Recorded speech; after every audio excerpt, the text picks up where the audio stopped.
Hey Mr. L, this is Arnett. I'm making this video message to you in hopes that it'll reach you, for one, and that maybe something that I have to say in it might spark your curiosity. I've been working on a documentary for 8 years. It's called Jesus and Lithium. It primarily focuses on the mix between spirituality and the terminology that's used in the DSM-4 with respect to the medical health profession.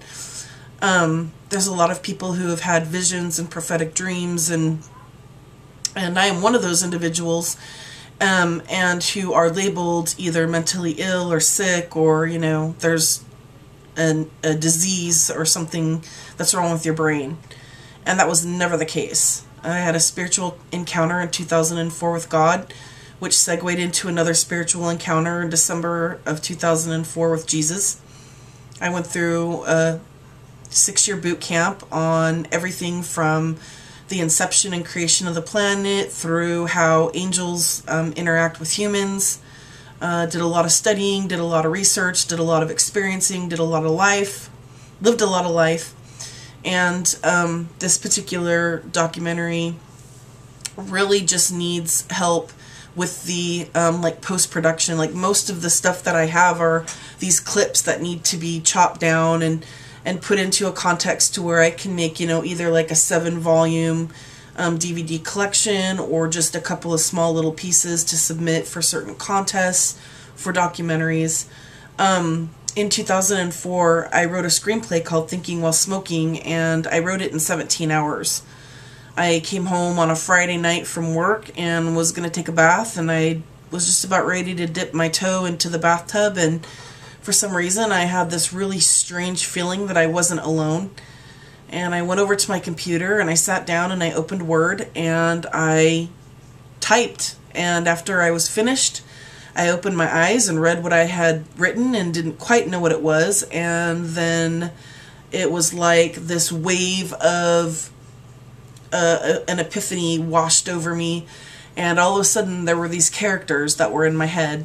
And it's a movie about 5 girls who are imperfect in every way, and the main character writes a book and she submits the wrong copy to be edited and all of that, and she doesn't look over the final draft and everything, and this book goes and it gets published with all of her friends' true names. And so she ends up at her mom's house the night after partying to celebrate her book before anybody has read the book or knows anything about it, and she sits down and she goes over each story of the deepest, darkest secrets of her 4 other friends.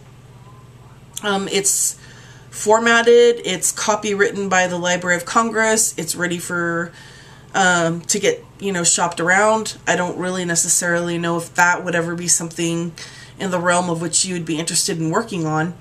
I do have a friend who is down in LA who used to kind of be like above a script writer. She'd worked with Wes Craven and a couple of other big name people back in the 70s and 80s and early 90s, I think, and she's taken a look at the script to like hammer out any of the raw details that need to be formalized. In addition to that, and this is what I was hoping that you might be interested in having a go at, I came up with an idea for this movie that spins into a television series called The Graffiti Angels. And I came up with this when I was in my first coma in 2010. My son, when he was born, they had to take him C-section. My blood pressure went through the roof, and it was all tied into medical health professionals trying to take me out of my home when I wasn't doing anything wrong. But my boyfriend at the time, it was a domestic violence situation, and I'd locked myself in my room, and because of my history, they ended up throwing me in an ambulance, and I flipped out and ended up in a coma, and my son was taken cesarean at 6 weeks early. And while I was in my coma, I talked to John Hughes, I talked to Mother Teresa, I talked to Henry Ford, I talked to all of these people who had these great legacies that they wanted me to bring back with them. And when I woke up, after, you know, enduring all of the adversity and things that had been going on, I figured that, you know, that coma was just something for my own personal walk with Christ. But it turns out no, because in August of 2010 of that year, a few months later, I was in a second coma with some medication that I had taken too much of. And I was really afraid that I was going to get manic, and I swallowed a bunch of Xanax and asphyxiated, and I was left in my apartment for quite some time. My boyfriend didn't even acknowledge anything about it or know anything, and then after like a day or two or something like that, he called my mom, and my mom called 911. I ended up in a drug-induced coma again, and when I was in my second coma, I saw the tribulation. So the first coma was great, the second coma not so much, but you can like kind of package all of that together and end up with an almost innumerable amount of projects. The Graffiti Angels had originally started off as a movie. The TV show I was going to call 7 Angels 7. But if I was able to produce the Graffiti Angels as a movie, I might keep the Graffiti Angels title and roll that into an hour, 1 hour program once a week. And what it is it's a story about these angels that are on Earth. There's 3 primary settings where this television show would take place. The first is up in heaven, which is recreated every episode. There's something beautiful that is shown, images, and this way for people on this planet to be able to see the things that I saw and experience, hopefully, the things that I experienced through us creating a set for heaven. And it starts off, you know, in the beginning there was the Word. And yes, this is a spiritual show, but no, it's not. It's blending. I mean, you want to talk about a big bang.